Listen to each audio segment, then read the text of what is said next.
Première lecture. Les hommes que vous aviez mis en prison, voilà qu'ils se tiennent dans le temple et enseignent le peuple. Lecture du livre des Actes des Apôtres. En ces jours-là, intervint le grand prêtre, ainsi que tout son entourage.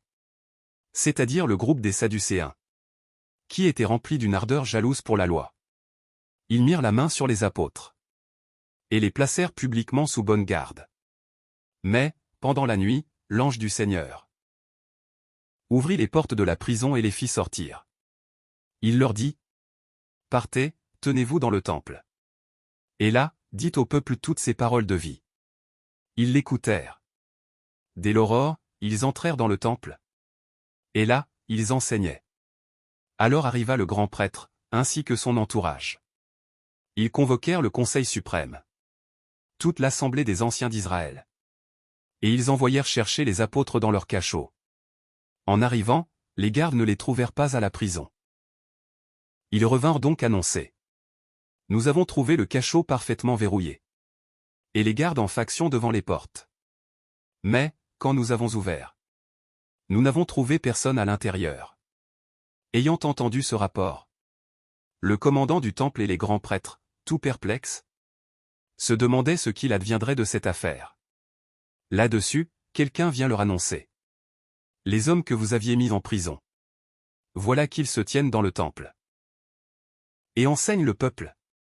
Alors, le commandant partit avec son escorte pour les ramener, mais sans violence, parce qu'ils avaient peur d'être lapidés par le peuple. Parole du Seigneur. Nous rendons grâce à Dieu. Psaume. Un pauvre crie. Le Seigneur entend. Alléluia. Je bénirai le Seigneur en tout temps. Sa louange sans cesse à mes lèvres. Je me glorifierai dans le Seigneur. Que les pauvres m'entendent et soient en fête. Magnifiez avec moi le Seigneur. Exaltons tous ensemble son nom. Je cherche le Seigneur, il me répond. De toutes mes frayeurs, il me délivre. Qui regarde vers lui resplendira, sans ombre ni trouble au visage. Un pauvre crie, le Seigneur entend. Il le sauve de toutes ses angoisses. L'ange du Seigneur campe alentour, pour libérer ceux qui le craignent. Goûtez et voyez, le Seigneur est bon. Heureux qui trouve en lui son refuge. Évangile. Dieu a envoyé son Fils dans le monde, pour que, par lui, le monde soit sauvé. Alléluia. Alléluia. Dieu a tellement aimé le monde qu'il a donné son Fils unique, afin que ceux qui croient en lui aient la vie éternelle. Alléluia. Évangile de Jésus-Christ selon saint Jean.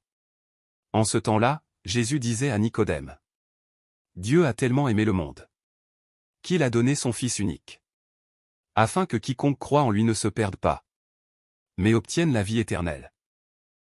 Car Dieu a envoyé son Fils dans le monde, non pas pour juger le monde, mais pour que, par lui, le monde soit sauvé. Celui qui croit en lui échappe au jugement. Celui qui ne croit pas est déjà jugé, du fait qu'il n'a pas cru au nom du Fils unique de Dieu. Et le jugement, le voici. La lumière est venue dans le monde. Et les hommes ont préféré les ténèbres à la lumière, parce que leurs œuvres étaient mauvaises. Celui qui fait le mal déteste la lumière. Il ne vient pas à la lumière, de peur que ses œuvres ne soient dénoncées. Mais celui qui fait la vérité vient à la lumière, pour qu'il soit manifeste que ses œuvres ont été accomplies en union avec Dieu. Acclamons la parole de Dieu. Louange à toi Seigneur J.Jésus.